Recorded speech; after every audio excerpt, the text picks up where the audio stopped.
ഇതുവരെ 7 ഇടങ്ങളിലാണ് പാക് ഡ്രോൺ ആക്രമണം ഉണ്ടായത്. അതിർത്തിയിൽ ഷെല്ലാക്രമണം നടക്കുന്നു.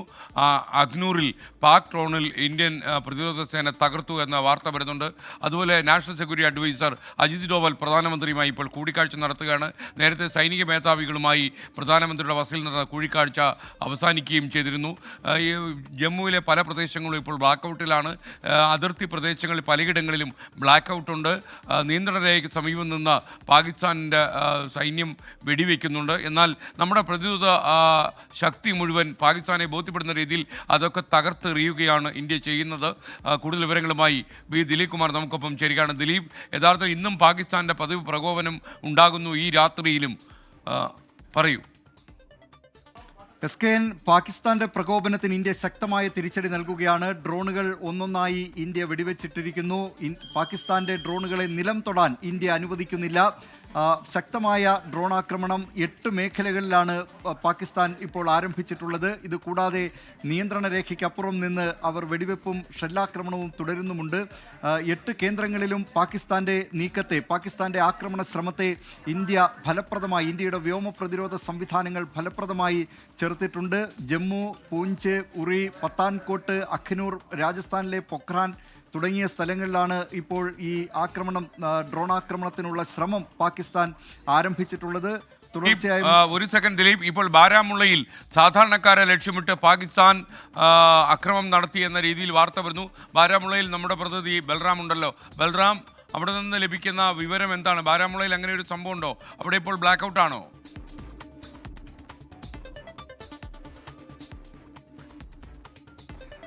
തീർച്ചയായും എസ്കെൻ, ബാരാമുള്ളയിൽ ബ്ലാക്ക് ഔട്ട് വൈകിട്ട് തന്നെ പ്രഖ്യാപിച്ചിരുന്നു.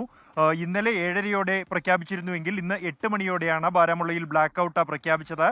പൂർണ്ണമായും ഈ പ്രദേശം ഇരുട്ടിലാണ്. വലിയ ജാഗ്രതാ നിർദ്ദേശം ഈ മേഖലയിലൊക്കെ തന്നെയുണ്ട്. ഒപ്പം തന്നെ ബാരാമുള്ളയുടെ അതിർത്തി മേഖല, ഈ LOCയോട് ചേർന്നുള്ള മേഖലയിൽ ഇന്ന് മാധ്യമപ്രവർത്തകർക്ക് പോലും പ്രവേശനം അനുവദിച്ചിരുന്നില്ല. കാരണം ആക്രമണ സാധ്യതയുണ്ട് എന്നുള്ള ഇന്റലിജൻസ് വിവരത്തിന്റെ അടിസ്ഥാനത്തിലാണ് അത്തരത്തിലുള്ള ഒരു അപകട സാധ്യത മുൻനിർത്തിയാണ് പുറമേ നിന്നുള്ള ആരെയും ഈ മേഖലയിൽ പ്രവേശിച്ചിരുന്നില്ല. മേഖലയിൽ സുരക്ഷാ സേന കർശന പരിശോധന ഇന്ന് നടത്തിയിരുന്നു. BSFിനെയും CRPFിന്റെയും കൂടുതൽ യൂണിറ്റുകളെ ഇത്തരത്തിൽ ആക്രമണ സാധ്യത റിപ്പോർട്ട് ചെയ്യപ്പെടുന്ന പ്രദേശങ്ങളിൽ വിന്യസിച്ചിട്ടുണ്ട്. ഇന്നും അത് ആവർത്തിച്ചു. അല്പസമയം മുമ്പ് ഇവിടെ ശക്തമായ തരത്തിലുള്ള പാക് ആക്രമണം ഉണ്ടായി, ഷെല്ലാക്രമണം വീണ്ടും ഉണ്ടായി എന്നുള്ള വിവരമാണ് ഏറ്റവും ഒടുവിൽ ലഭിക്കുന്നത്. SKN. ഓക്കെ, ബൽറാം നെടുങ്ങാടിയാണ് ബാരാമുള്ളയിൽ ചേർന്നപ്പോൾ. അമൃത്സറിലും ഷെല്ലാക്രമണം നടന്നു എന്ന രീതിയിൽ വാർത്ത വരുന്നുണ്ട്. അമൃത്സറിൽ നിന്ന് വിനീത വിജി റിപ്പോർട്ട് ചെയ്യുന്നു. വിനീത,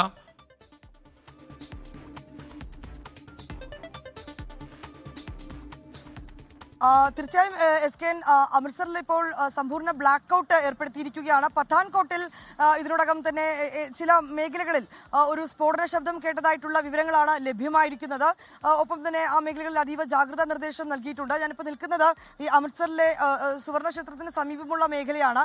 ഇവിടെ നമുക്ക് ദൃശ്യങ്ങളിൽ കാണാൻ കഴിയുന്ന പോലെ തന്നെ സമ്പൂർണ്ണ ബ്ലാക്ക് ഔട്ട് ഏർപ്പെടുത്തിയിരിക്കുകയാണ്. ഒപ്പം തന്നെ ഞാൻ ഈ നിൽക്കുന്ന മേഖലയിൽ നിന്ന് ഏതാണ്ട് 2.5 മണിക്കൂർ യാത്ര ചെയ്താൽ നമുക്ക് ഫിറോസ്പൂർ എന്ന ഒരു മേഖലയിലേക്ക് എത്തും. അവിടെയും സമാന രീതിയിലേക്കുള്ള ആക്രമണം പാകിസ്ഥാന്റെ ഭാഗത്ത് നിന്ന് ഇതിനോടകം നടക്കുന്നു എന്നാണ് നമുക്ക് മനസ്സിലാക്കാൻ കഴിയുന്നത്. പാകിസ്ഥാൻ ഈ അതിർത്തി കേന്ദ്രീകരിച്ചുകൊണ്ടുള്ള മേഖലകളിലാണ് രാത്രികാലങ്ങളിൽ ഇത്തരത്തിലേക്കുള്ള ആക്രമണം നടത്തുന്നത് എന്നുള്ളത് തന്നെയാണ്. അതും സാധാരണക്കാർ താമസിക്കുന്ന മേഖലകളിൽ. പഞ്ചാബിനെ സംബന്ധിച്ചിടത്തോളം കൃഷി ചെയ്ത് ജീവിക്കുന്ന സാധാരണക്കാരായ മനുഷ്യരാണ് ഈ ഫിറോസ്പൂർ പോലുള്ള മേഖലകളിലൊക്കെ തന്നെ താമസിക്കുന്നത്. ഈ മേഖലകൾ കേന്ദ്രീകരിച്ചുകൊണ്ടാണ് ഇപ്പോൾ അവിടെ ആക്രമണം നടത്തിയിരിക്കുന്നത്. ഇന്നലെയും ഗുരുദാസ്പൂർ ഉൾപ്പെടെയുള്ള ഈ മേഖലകളിലൊക്കെ സമാന രീതിയിൽ ഈ രാത്രികാലങ്ങളിൽ പാകിസ്ഥാൻ ആക്രമണം നടത്തുന്നുണ്ട്. പത്താൻകോട്ടിനെ സംബന്ധിച്ചിടത്തോളം പത്താൻകോട്ടിൽ സൈനിക ആസ്ഥാനങ്ങളടക്കം സ്ഥിതി ചെയ്യുന്ന മേഖലയാണ്. അവിടെ ഒരുപക്ഷെ ഈ കഴിഞ്ഞ ദിവസങ്ങളിലേക്കൊക്കെ തന്നെ സൈനിക ക്യാമ്പുകളെയൊക്കെ ലക്ഷ്യം വെച്ചുകൊണ്ടുള്ള ആക്രമണങ്ങളാണ് ആ ഭാഗത്ത് നടന്നിട്ടുണ്ടായിരുന്നത്. സമാന രീതിയിൽ ഇന്നും ആ പത്താൻകോട്ട് മേഖലയിലും ഡ്രോൺ ആക്രമണം ഉൾപ്പെടെ നടത്തിയിട്ടുണ്ടെന്നാണ് അറിയാൻ കഴിയുന്നത്. ഒപ്പം തന്നെ ഈ പത്താൻകോട്ടിൽ 5 ഇടങ്ങളിൽ ചില സ്ഫോടന ശബ്ദം കേട്ടതായിട്ടുള്ള ചില റിപ്പോർട്ടുകൾ ദേശീയ മാധ്യമങ്ങളിൽ നിന്നടക്കം നമുക്ക് ലഭ്യമാകുന്നുണ്ട്. ഏതാണെങ്കിലും ജനങ്ങൾ പൂർണ്ണമായും ജാഗ്രത പാലിക്കണമെന്നൊരു നിർദ്ദേശം തന്നെയാണ് ഞാൻ ഈ നിൽക്കുന്ന അമൃത്സറിലേക്ക് അടക്കം നൽകിയിരിക്കുന്നത്. ആ ദൃശ്യങ്ങളിലേക്ക് പോകുമ്പോൾ നമുക്ക് കാണാൻ കഴിയുന്നുണ്ട് സമ്പൂർണ്ണ ബ്ലാക്ക് ഔട്ട് പ്രഖ്യാപിച്ചിരിക്കുകയാണ്. ഈ പഞ്ചാബിലെ അമൃത്സറിൽ മാത്രമല്ല മറ്റ് നഗരമേഖലകളിലും പഞ്ചാബിന്റെ നഗരമേഖലകളിലുമൊക്കെ ഇത്തരത്തിലേക്കുള്ള ഒരു ബ്ലാക്ക് ഔട്ട് പ്രഖ്യാപിച്ചിട്ടുണ്ടെന്നാണ് നമുക്ക് മനസ്സിലാക്കാൻ കഴിയുന്നത്. കടകളൊക്കെ തന്നെ ഇതിനോടകം പൂർണ്ണമായും അടച്ചു കഴിഞ്ഞിരിക്കുന്നു. നമുക്ക് ഈ മറ്റ് ഭാഗങ്ങളിലേക്ക് പോകുമ്പോൾ നമുക്ക് കാണാൻ കഴിയുന്നുണ്ട് ഈ മേഖലകളിലൊക്കെ ചെറിയ കടകളൊക്കെ തന്നെ ഉണ്ടായിരുന്നു. ആ കടകളൊക്കെ പൂർണ്ണമായും അടച്ചിരിക്കുകയാണ്. ഒപ്പം ആളുകൾ സുരക്ഷിതരായി വീടുകളിലേക്ക് തന്നെ മാറണമെന്നൊരു നിർദ്ദേശമൊക്കെ നേരത്തെ നൽകിയിട്ടുണ്ടായിരുന്നു.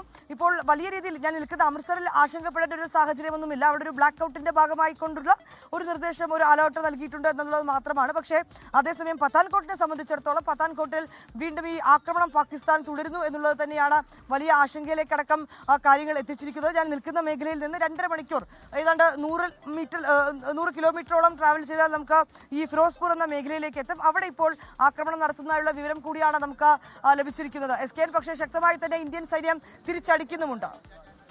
ഇപ്പോൾ വരുന്ന ഏറ്റവും അപകടം നിറഞ്ഞൊരു വാർത്ത, ഡ്രോൺ ആക്രമണ സമയത്ത് സിവിലിയൻ വിമാനങ്ങളുടെ പ്രവർത്തനവുമായി പാകിസ്ഥാൻ മുന്നോട്ട് പോകുന്നു. ഇന്ന് നടന്ന ഉന്നതതല വിദേശകാര്യ സെക്രട്ടറിയുടെ ഉന്നതതല യോഗത്തിലും ഈ കാര്യം എടുത്തു പറഞ്ഞിരുന്നു.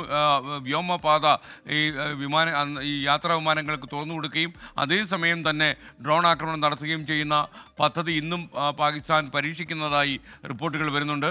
ഏറ്റവും അപകടം നിറഞ്ഞൊരു അവസ്ഥയാണിത്. കാരണം ഒരിക്കലും നമ്മളതിനെ പ്രതിരോധ സംവിധാനം ഉപയോഗിച്ച് തകർക്കാൻ ശ്രമിക്കുമ്പോൾ ഒരു കാരണവശാലും വിദേശ നാടുകളിൽ നിന്നുള്ള വിമാനങ്ങൾക്ക് അപകടം പറ്റുകയോ എന്തെങ്കിലും ചെയ്യുകയാണെങ്കിൽ ലോകം നമ്മളെ പഴിക്കാനും നമ്മളെ യുദ്ധ കുറ്റവാളിയാക്കുവാനുമുള്ള പാകിസ്ഥാൻ്റെ ഹീന ശ്രമമാണ് ഇപ്പോൾ നടക്കുന്നത്. വ്യാജ വാർത്തകൾ വരുന്നത് അവഗണിക്കണമെന്ന് നമ്മുടെ ജമ്മു കാശ്മീർ മുഖ്യമന്ത്രി ഒമർ അബ്ദുള്ള പറയുന്നുണ്ട്.